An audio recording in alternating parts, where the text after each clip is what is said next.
Dito sa Papa Dudut Stories, ikaw ay hindi nag-iisa. May ilan sa atin na hindi naiiwasan na magipit nang dahil sa iba't ibang dahilan. Ang sabi nga, ang taong nagigipit ay sa patalim kumakapit. Ang iba upang matugunan ang kakulangan pagdating sa pinansyal ay pinipiling ibenta ang mga bagay na meron sila kahit pa importante ito sa kanila. Ngunit paano kung ang isang bagay na inakala mo na mapapasayo ay siya palang magiging daan upang maranasan mo ang isang pangyayari na kahit sa panaginip ay hindi mo inaasahan. Dear Papa Dudut, magandang araw po sa ating lahat. Sa totoo lang ay hindi ko alam kung nasa tama ba ako sa nangyari sa akin at sa pamilya ko. Hindi ko rin inaasahan na yung bagay na pangarap ng aking pamilya ay siya palang magiging dahilan upang manganib ang aming buhay. Bago ko simulan ang aking kwento, ay gusto ko munang mag-thank you sa inyo, Papa Dudut. Lahat kasi ng binabasa mong sulat ay may nakukuha akong aral sa buhay at sana sa kwento ko rin ito ay may mapulot na lesson ng mga listeners mo. Tawagin niyo na lamang pala ako sa pangalan na Luisa. Bata pa lamang ako ay pangarap ko na talagang magkaroon ng sariling bahay. Bahay na masasabi kong sa amin talaga. Lumaki kasi ako na nakikitira kami sa bahay ng aming lola. Marami kaming naririnig na hindi magagandang salita sa kapatid ng nanay ko. Kagaya ng mag-aanak-anak daw si mama pero wala namang sariling bahay. Gusto na nila kaming umalis doon kasi meron silang hinala na bine-brainwash ni mama si lola para sa amin ipamana ang bahay nito. Nung una hindi naman sila pinapansin hanggang sa nag-decide na ang mama at papa ko na umalis sa bahay ni lola. Kahit na hindi ganun kalaki ang sinasahod ni papa ay nangupahan kami sa isang bahay na may isang kwarto. Dalawa lamang kaming magkapatid kaya kahit na hindi malaki ang bahay na yon ay ayos lang. Kaya sinabi ko talaga sa sarili ko na kapag nakapagtrabaho na ako ay ibibili ko sina mama at papa ng bahay para hindi na kami nagrerenta. Dahil sa ako ang panganay sa magkapatid ay parang nasa akin ang pressure ng ganon, Papa Dudut. Iginapang ni na mama at papa ang pag-aaral naming magkapatid. Nagawa naman nila akong patapusin hanggang college sa kursong gusto ko. Nag-take ako ng nursing. Ang una kong trabaho sa isang private hospital hanggang sa naisipan ko na mag-work sa ibang bansa at doon na ako kumita ng malaki. Nag-ipon ako ng pera hanggang sa makaipon ako ng pang-down sa isang bahay na ibinigay ko sa aking mga magulang. Ang bahay muna nila talaga ang inuna ko kasi alam ko na matagal nilang pangarap yon, Papa Dudut. Matagal ako nagtrabaho sa ibang bansa at doon ko na rin nakilala ang naging boyfriend ko na si Ricky. Nagbabakasyon lamang siya roon at nagkataon na habang may binibili ako sa mall ay nilapitan niya ako. Alam niya raw kasi na magkababayan kami. Nagtanong siya sa akin ng magandang lugar na puntahan sa bansang yon at may mga sinabi ako sa kanya. Nag-request siya sa akin na baka pwede ko raw siyang samahan para ako lang maging tourist guide niya sa araw na yon. Pumayag ako kasi babayaran ako ni Ricky. Sayang din kasi yon, dagdag kita din. Yon ang naging start ng friendship namin ni Ricky. Kahit nakauwi na siya sa Pilipinas ay tuloy pa rin ang communication namin. Hanggang sa nanligaw na siya at naging kami na. Nag-decide na rin akong umuwi sa Pilipinas para makasama ang aking pamilya, Papa Dudut. Nagtayo ako ng isang business at yun ang naging source of income ko. Doon na ako nag-focus at hindi na ako nagtrabaho ulit sa ospital. Isa pa ay meron din akong savings ng mga panahong yon. Kaya lang ay biglang nagkasakit ang mama ko. Kinailangan ng malaking halaga ng pera para sa operation niya. Nagalaw ko ang savings ko. Walang problema yun sa akin kasi mas importante ang buhay ng nanay ko. Nagsimula na rin maging sunod-sunod ang kamalasan sa aking buhay. at isa na roon ang pagkalugi ng aking negosyo. Hanggang sa tuluyan na yung nagsarado kasi wala na akong choice. Pero sa kabila ng lahat, nang hindi magandang nangyari sa buhay ko, ay nanatili sa tabi ko si Ricky. Bumalik na rin ako sa pagtatrabaho sa ospital bilang isang nurse, kahit na hindi na ganong kalaki ang aking sinasahod. Nang magtatatlong taon na ang relasyon namin ni Ricky ay doon na siya nag-propose ng kasal sa akin na tinanggap ko naman, Papa Dudut. Ako na kasi ang nakikita niya na makakasama niya habang buhay at ganon din naman ako kay Ricky. Nagpakasal kami makalipas ang halos kalahating taon. Simpleng church wedding lang kasi tight din ang budget namin ni Ricky ng time na yon. Kahit pa wala kaming sariling bahay ay iniisip namin na magkakaroon din kami pagdating ng araw basta magtulungan kaming dalawa. Sa pag-uumpisa namin ni Ricky ay tumira kami sa isang apartment na may isang kwarto. Okay lang naman kahit maliit ang aming apartment kasi dalawa pa lamang kami ng time na yon, Papa Dudut. 1 year after naming ikasal ay nagbunga na ang pagmamahalan namin ni Ricky. Isinilang ko ang aming anak na si Bea. Para makabalik ako sa aking pagtatrabaho sa ospital ay kinuha ko ang pamangkin ng nanay kong si Allen para may mag-alaga kay Bea. Siyempre pinapasahod ko siya.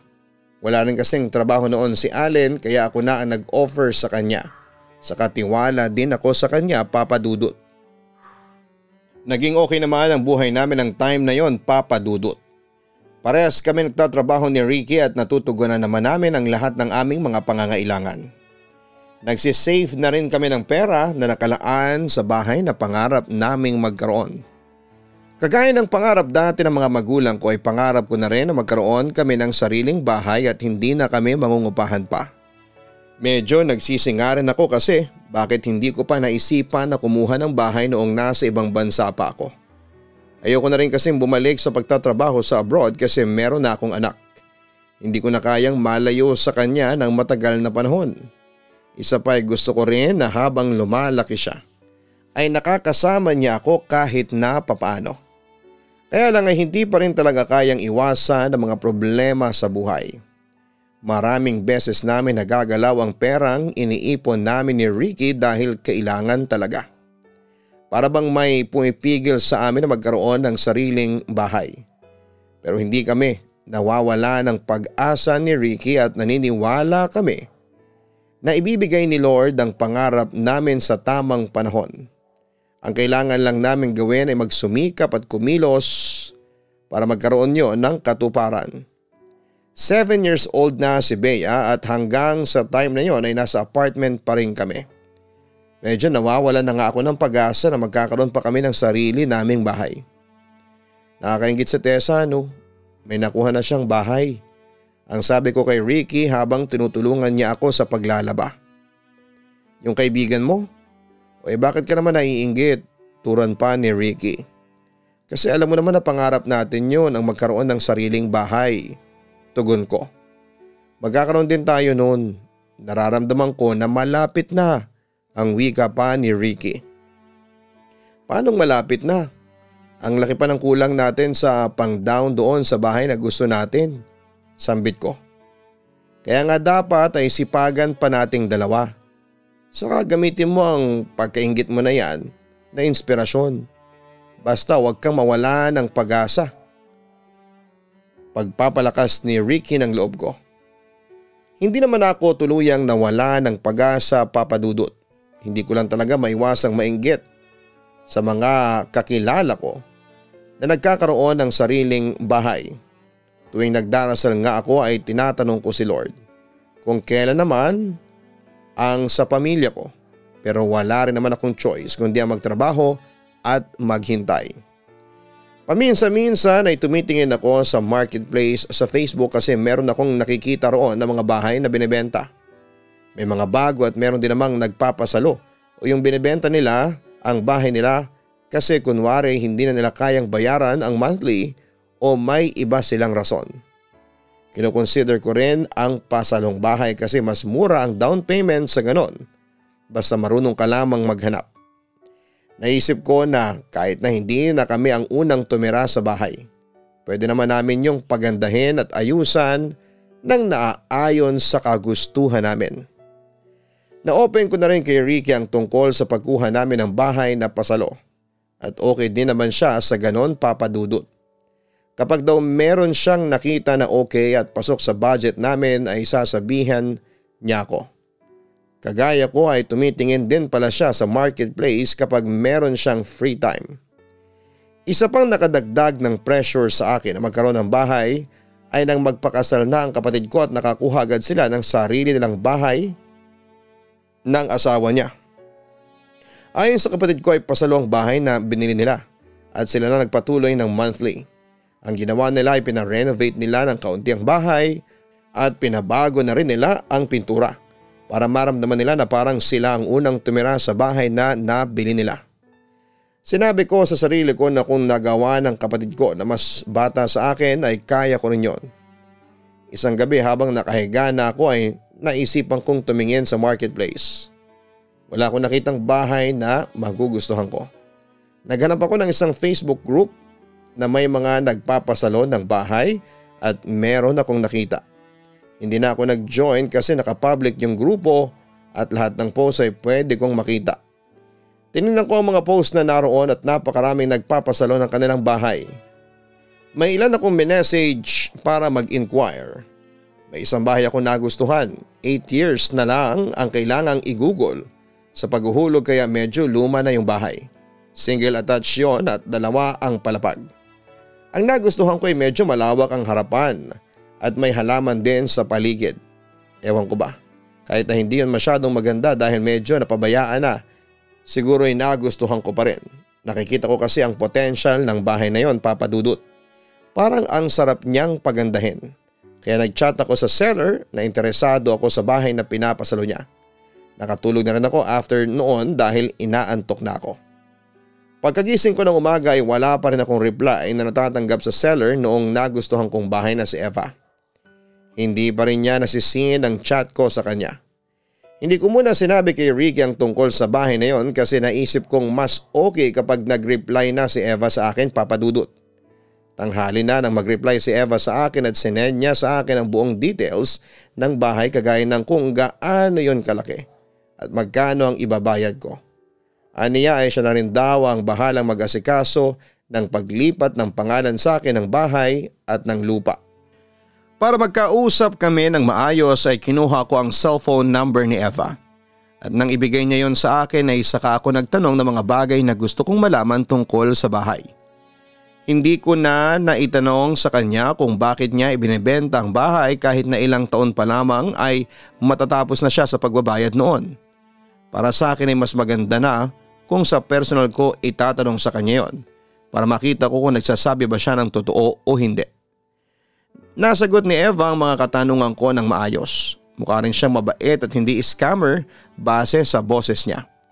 Alam na alam niya kasi ang detalye ng bahay. Mabilis siyang sumagot. Bago matapos ang aming pag-uusap ay sinabi ko sa kanya na kakausapin ko muna ang asawa ko at kapag pumayag na ito ay pupuntahan namin ng personal ang bahay para makita namin yon. Nag-request din ako kay Eva na kung pwede ay huwag na muna niyang ipakita sa iba ang bahay habang hindi ko pa nakakausap si Ricky. Pumayag naman si Eva at aniya ay ako pa lang daw talaga ang unang nag-inquire sa kanya. Dahil sa nasa trabaho pa si Ricky ng time na nakausap ko si Eva ay hindi ko kagad yun nasabi sa kanya. Gusto ko kasi sa personal ko kausapin si Ricky tungkol sa bagay na yon, papadudot. Pagdating ni Ricky sa bahay ng gabi ay doon ko na siya kinausap. Nakahiga na kami noon at tutulog na. May nakita pala akong pasalong bahay sa isang group sa Facebook. Nagustuhan ko siya. Ang gaan ang pakiramdam ko sa bahay na yon kahit sa picture ko pa lang siya nakikita. Ang sabi ko kay Ricky. Talaga? Patingin nga ako ng pictures? Ang sabi ni Ricky. Ibinigay ko kay Ricky ang cellphone ko at tinignan niya ang mga picture ng bahay na binebenta ni Eva. Parang luma na. Ang daming kailangan na baguhin at ayusin. Komento pa ni Ricky. Kaya nga, pero kapag bumili naman tayo ng pasalo na bahay ay pilit may aayusin pa rin tayo. Maganda rin kasi ang location ng bahay, hindi malayo sa highway tapos mura pa ang down payment, ang wika ko. Nakausap mo na yung nagbebenta? Tanong ng asawa ko. Oo, kanina. Gusto ko sanang puntahan natin sa Sabado.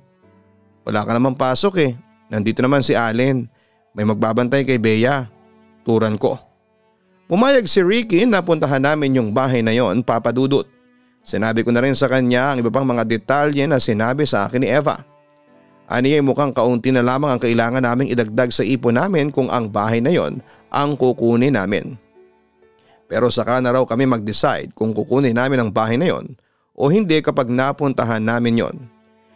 Mararamdaman kasi namin kung para ba sa amin ang bahay na yon o hindi kapag nakita namin yon ang personal. Hindi na ako makapaghintay na dumating ang araw ng Sabado, Papa Dudut. Gusto ko na talagang mapuntahan ang bahay na yon. Tumigil na rin ako sa pagtingin ng mga binibentang bahay sa marketplace at mga Facebook group kasi nandun na talaga ang focus at atensyon ko. Sinabi ko na rin kay Eva na interesado rin ang asawa ko kaya pupunta kami roon sa Sabado. Ibinigay na niya sa akin ang address ng bahay nila at sinabi niya kung paano ang pagpunta roon para hindi na kami mahirapan. At dumating na ang araw na pinakahihintay ko. Sabado na. Maaga kaming gumising ni Ricky at sinabihan ko na rin si Allen na siya muna ang bahala kay Bea dahil baka bandang tanghali na kami makabalik. Umalis kami ni Ricky gamit ang motor namin, yun din ang ginagamit ni Ricky kapag pumapasok siya sa trabaho. Hindi kami nahirapan na hanapin ang bahay nila Eva. Sinalubong niya kasi kami sa may mismong entrance ng subdivision. Kasama niya ang kanyang boyfriend. Nang makapasok na kami sa bahay ay naging magaan-agad ang pakiramdam ko doon, Papa Dudut. Para bang sa amin agad yon. Naging at home na kaagad ang feeling ko at nilibot namin ni Ricky ang buong bahay.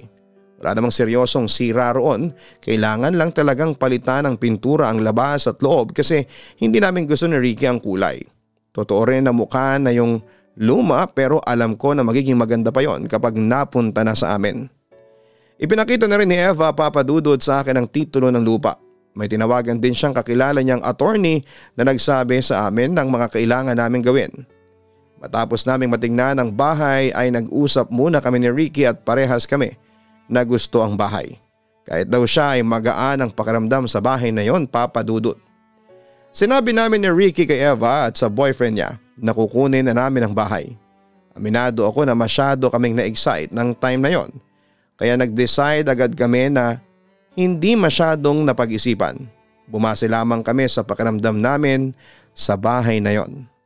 Kung okay lang malaman, bakit po pala binibenta itong bahay mo? Tanong ko kay Eva. May sakit kasi ako, ma'am.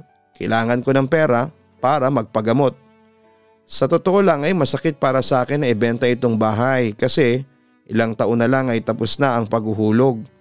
Pero wala naman akong choice. Ayoko pa naman na mawala at may isa pa akong anak. Bata pa po siya at ayoko na maulila agad siya sa akin. Naiiyak na sagot pa ni Eva. Naging emosyonal siya. Naluha ako nang malaman ang dahilan ni Eva, Papa Dudut. Parehas kasi kaming ina at kahit ako ang nasa katayuan niya ay ganun din ang aking gagawin. Kaya naisip ko ng sandaling yon na baka kaya kami pinagtagpo ay para matulungan ang isa't isa. Nasa 1 milyon ang kailangan naming ibayad kay Eva pero napagkasunduan namin na 100,000 muna ang maging paunang bayad namin sa kanya. Tapos ay huhulugan na lamang namin ang balance sa loob ng 6 na buwan. Naging maayos naman ang pag-uusap namin. Pagka-uwi namin ni Ricky ng bahay ay hindi namin maitago ang saya namin kasi nararamdaman namin na malapit na talaga kaming magkaroon ng sarili naming bahay. Naisip ko na rin ang mga pwede kong gawin sa bahay na yon. May space pa sa harapan kaya pwede kaming maglagay doon kahit maliit na tindahan. Gusto ko kasi na magbenta ng mga frozen goods para pandagdag na rin sa kinikita namin. Sa phone na lang muna kami nag-uusap ni Eva. Makalipas nga ang 2 araw ay bumalik ako sa bahay ni Eva para ibigay sa kanya ang 100,000 in cash. Gumawa rin kami ng kasulatan na binigyan ko siya ng ganong halaga ng pera para paunang bayad sa pagbili namin ng bahay niya. Naiyak naman si Eva at ang sabi niya ay malaking tulong talaga para sa kanya ang perang yon kasi hindi na rin niya alam kung saan siya kukuha para sa pagpapagamot niya. Baon na rin daw siya sa utang at may iba pang mga sisingil sa kanya. Napagkasunduan namin ng after 2 days ay pupunta na kami sa office ng pinagbilhan niya ng bahay at lupa para maproseso na ang paglipat ng pangalan noon sa amin ni Ricky. Sinabi ko yun kay Ricky pero ani ay ako na lang muna ang sumama kasi may trabaho siya. Kung sakali na kailangan talaga ng appearance niya ay tawagan ko raw siya kagad at pwede naman siyang mag-early out kung kinakailangan. Ang akala ko ay magiging smooth ang lahat, Papa Dudut, pero pagdating namin sa office ay doon namin nalaman na co-owner lang si Eva ng bahay at lupa na binibenta niya. Ang totoong may-ari ay ang asawa niya.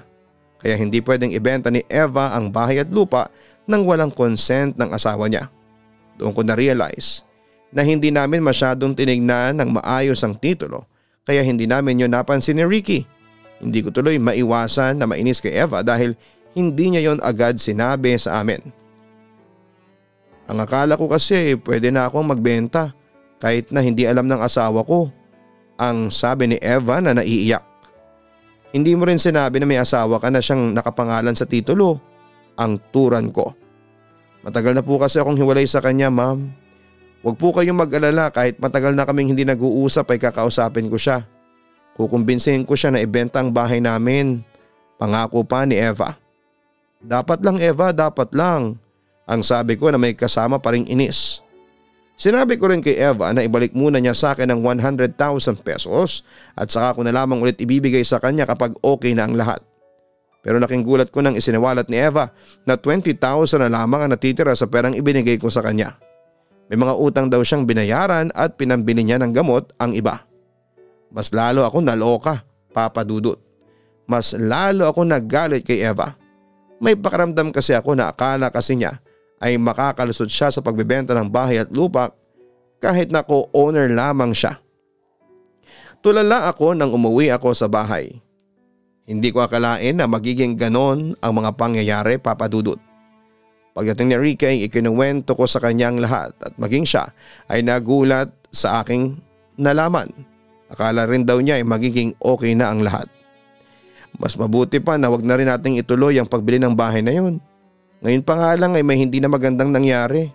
Baka kapag doon tayo nakatira ay makuha pa natin ang negative energy na meron sa bahay na yun, ang sabi pa ni Ricky.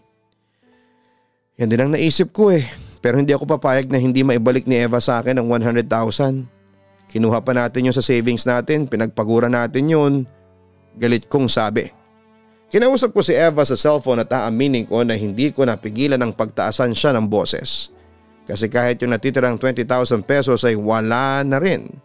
Pinang-down nila ng boyfriend niya ng motor na gusto ng boyfriend niya para may service ito kapag papasok sa trabaho. Ipinaalam ko rin sa kanya na hindi na kami interesado sa pagbili ng bahay. Basta ibalik niya kaagad ang 100,000 pesos. Sinabi rin ni Eva na nakausap na niya ang dati niyang asawa at hindi ito pumayag na ibenta niya ang bahay at lupa nila, Papa Dudut. Nangako naman si Eva sa akin na ibabalik niya ang pera pero hindi pa sa panahong yon kasi wala siyang trabaho. Huwag daw ako mag-alala kasi maghahanap daw siya ng trabaho para kahit papaano ay paunti-unti niyang mabayaran. Nung una ay nakakausap ko pa si Eva. Pero nang magtagal ay pinapatayan na niya ako ng cellphone kapag tumatawag ako sa kanya. Kapag nagkakausap naman kami ay palagi akong nakasigaw sa kanya kasi nararamdaman ko na wala siyang balak na ibalik ang pera namin ni Ricky. Umiiyak siya palagi at nakikiusap sa akin na huwag ko siyang sigawan kasi gumagawa naman daw siya ng paraan. Ang sabi ko kung gumagawa siya ng paraan sana ay meron siyang naibibigay sa akin kahit papaano. Pero kahit piso ay wala namang siyang naibabayad sa akin, Papa Dudut. Halos hindi ko nakilala ang sarili ko ng time na yon. Hindi ako magaliting tao pero kapag kausap ko sa phone si Eva ay palagi akong nagagalit. Palagi ko siyang sinisigawan kasi gusto ko nang maibalik niya sa akin ang pera. Palagi siyang nangangako na mag-aabot siya ng ganong date pero hindi siya tumutupad. Pakiramdam ko ay pinapaikot na lamang ako ni Eva at wala naman talaga siyang balak na ibalik sa akin ang pera. Araw-araw ko siyang iniisip at halos hindi na ako makatulog. Malaking bagay na para sa amin ang 100,000 pesos na nawala sa amin, Papa Dudut. Halos araw-araw ko na rin tinatawagan at tinetext si Eva. Pero mas lalo ako nainis kasi dead man na siya sa akin. Doon ako nakapag-decide na kailangan ko nang humingi ng tulong sa barangay. Nagpasama ako sa kaibigan kong si Rowena para gawin yon. Kasi hindi pwede si Ricky kasi may pasok siya sa trabaho niya. Kailangan ko nang gawin yon at baka sakaling masinda ko si Eva. Sa totoo lang ay hindi naman yun utang. Binayad ko yon kay Eva para sa isang bagay na inakala kong maibibigay niya pero hindi naman niya naibigay. Humingi ako ng tulong sa barangay sa lugar ni na Eva. Sinamahan ako ng isang babae na staff doon at 3 tanod sa bahay ni Eva. Lumabas naman si Eva at nakita ko nagulat siya nang malaman niya na may mga kasama na akong taga-barangay. Ang akala niya kasi siguro ay hindi ko yon kayang gawin. Gusto pa ni Eva na nasa loob ng bahay niya kami mag-usap pero ang sabi ko ay hindi ko na kayang pumasok sa bahay niya. Nung una ay maayos kong kinakausap si Eva pero sumabog ng galit ko nang sabihin niya na wala pa talaga siyang maibibigay. Ginagawan pa rin daw niya ng paraan. Naging mataas ang boses ko para makuha ang atensyon ng ilang kapitbahay ni Eva. May ilang lumabas at pinanood kami pero wala na akong pakialam. Kasi ang gusto ko lang na mangyari ay mabawi ko na ang pera namin ng asawa ko. Naramdaman ko na nahihiya na si Eva dahil may mga kapitbahay na siyang nakakakita sa paniningil at pagsisigaw ko sa kanya. Pinigilan niya ang pagluha at naawa ko sa kanya pero hindi ko rin talaga napigilan ang emosyon ko ng time na yon, Papa Dudut. Nagkaroon kami ng kasunduan na bibigyan ko siya ng palugit na 1 buwan habang wala pa rin siyang trabaho. At dapat matapos ang 1 buwan ay nakapagsimula na siyang magbayad sa akin ng paunti-unti. Pagka-uwi ko sa bahay ay pagod na pagod ako. Sinabi ko kay Ricky ang mga nangyari at inamin ko sa kanya na parang lumagpas na ako masyado kasi naipahiya ko na si Eva sa mga kapitbahay niya. Ang sabi naman ni Ricky ay huwag ko na munang isipin ang bagay na yon. Ipahinga ko raw muna ang sarili ko ng 1 month at sana raw ay magbayad na si Eva sa amin makalipas ang 1 buwan. Ganon ang ginawa ko, nag-focus muna ako sa trabaho ko at sa aking anak. Bigla rin akong nawala ng gana na maghanap ng bahay na bibilhin nang dahil sa mga nangyari. Natakot na ako na baka maulit ang ganong klase ng eksena, Papa Dudut. Makalipas nga ang 1 buwan na ay naghintay ako ng tawag o update kay Eva pero wala akong nakuha. Ako pa mismo ang tumawag sa kanya at bumalik naman ang inis ko.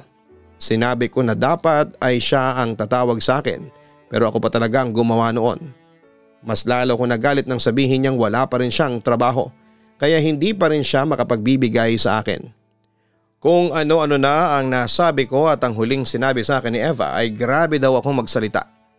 Hindi pa raw ba sapat yung ipinahiya ko siya sa mga tao sa lugar nila? Medyo tinamaan ako sa mga sinabi niya kaya tinapos ko na ang pag-uusap namin sa pagsasabi ko na magbayad siya kasi pinaghirapan namin ni Ricky ang perang yon. Ilang araw matapos ang huling pag-uusap namin ni Eva ay nagsimula na akong managinip na merong anino ng babae na humahabol sa akin at sinasabi na papatayin niya ako. Halos gabi-gabi ko yon napapanaginipan. Palagi rin ako nag-iisip ng kung ano-anong bagay. Kahit na hindi naman problema ay pinoproblema ko. Natatakot na rin ako lumabas ng bahay kasi pakiramdam ko ay may masamang mangyayari sa akin. Hindi ko alam kung dahil ba yon sa panaginip ko o dahil sa instinct ko lamang yon, Papa Dudut. Napansin ni Ricky ang nangyayari sa akin. Bakit daw hindi ako nakakatulog ng maayos sa gabi? Naalimpungatan daw siya at nakikita niya ako nagising pa at nakaupo sa may kama habang nakatitig sa kawalan. Ang sabi ko iniisip ko pa rin yung perang nawala sa amin. Ano ni Ricky ay huwag ko nang istresin ang sarili ko sa bagay na yon kasi kahit na anong pilit daw namin kay Eva, kung hindi ito magbabayad ay wala kaming magagawa.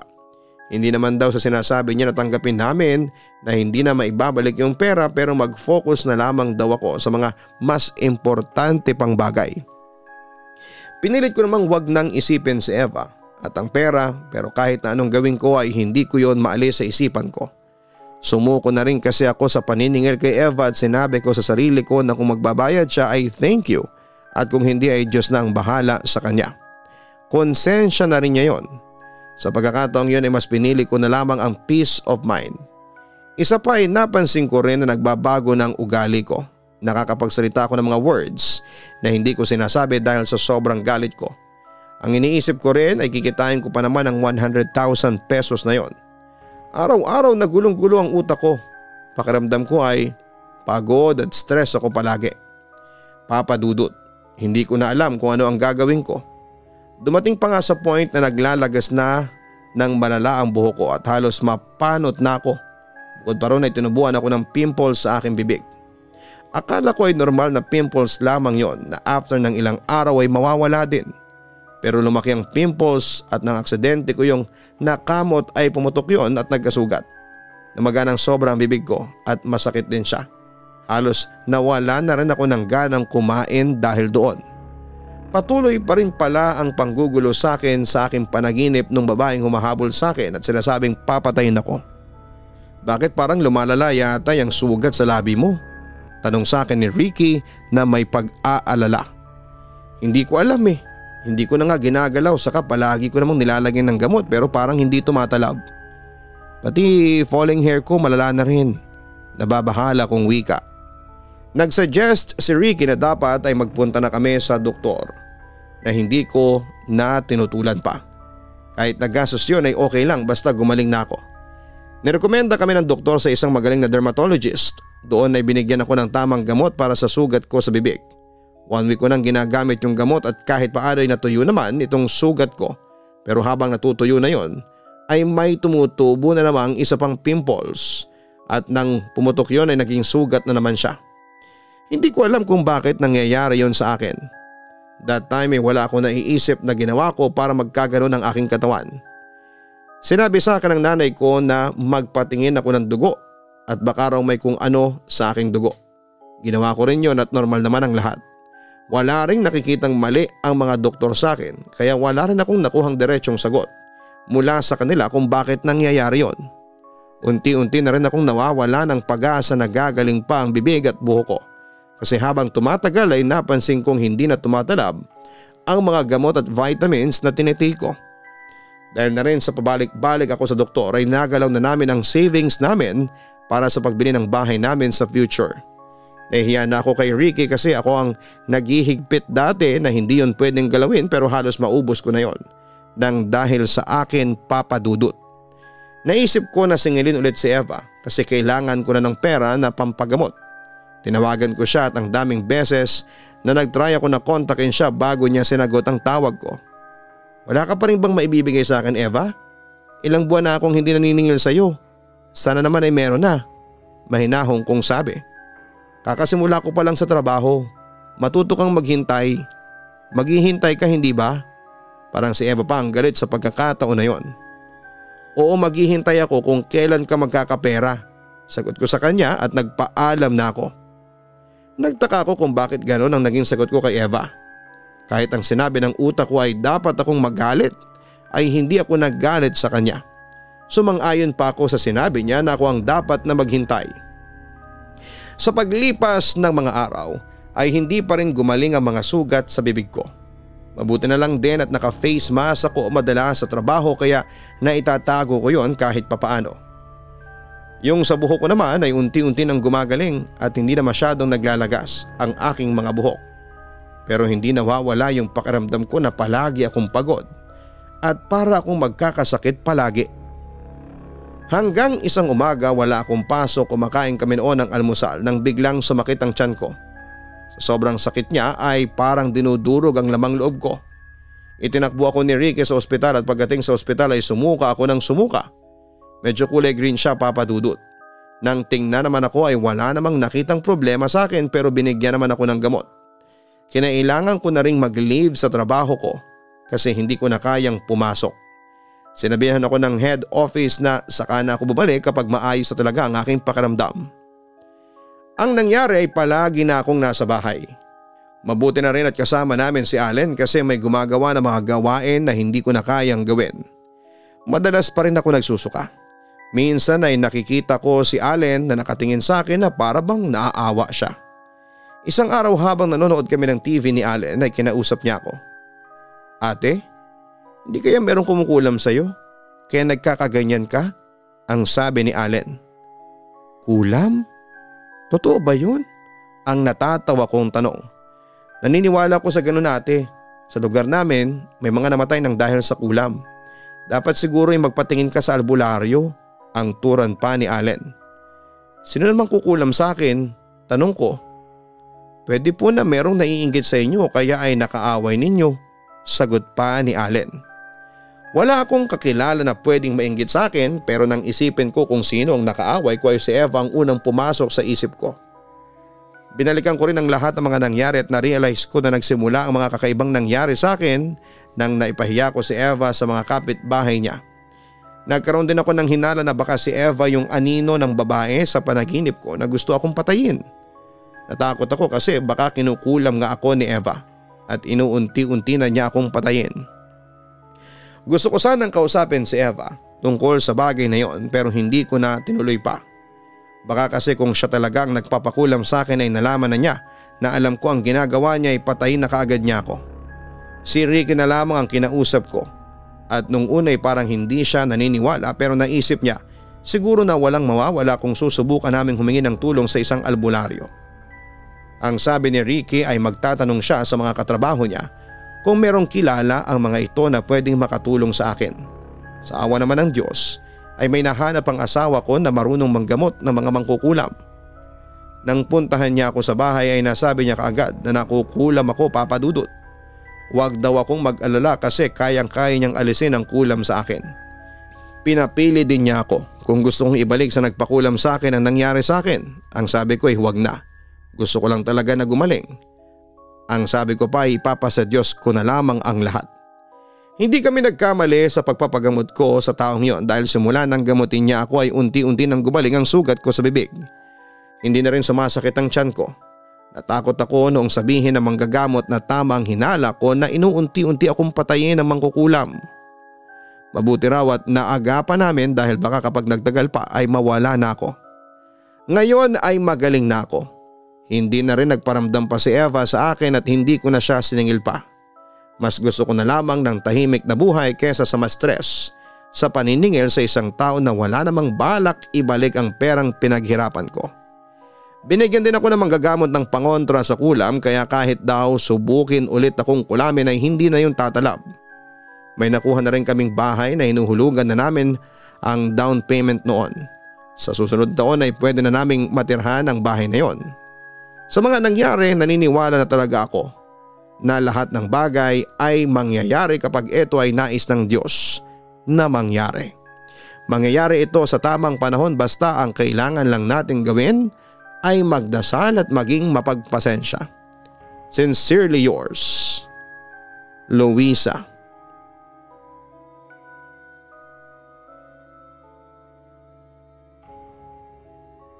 Tao lamang tayo, normal sa atin na magkaroon ng iba't ibang emosyon. Kagaya ng pagkadismaya at galit. Magiging mali lamang ito kung magpapalamon at magpapakontrol tayo sa mga negatibong bagay na ating nararamdaman. Kung kaya natin na maging mahinahon ay mas piliin natin ang ganon. Pagdating naman sa obligasyon natin kagaya ng pagbabalik ng pera, maging responsable po tayo pagdating sa mga ganitong klase ng bagay. Intindihin natin ang pinanggagalingan ng taong naniningil dahil kagaya ng lahat ay meron din silang pangangailangan. Huwag ka nang gumawa ng isang bagay na ikapapahamak ng ibang tao dahil kapag bumalik ito sa iyo ay triple o higit pa. Ang buhay ay mahiwaga, laging may lungkot at saya.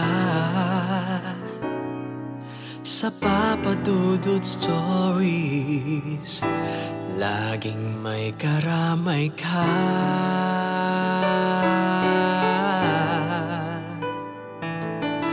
Mga problemang kay bigat, dito ay pakikinggan ka. Sa Papa Dudut Stories, kami ay iyong kasama. Dito sa Papa Dudut Stories, ikaw ay hindi nag-iisa.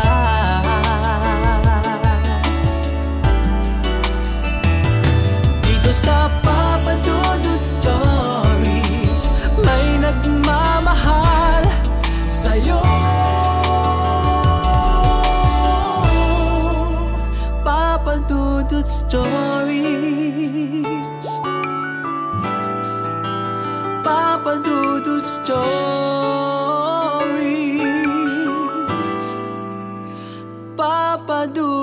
Stories.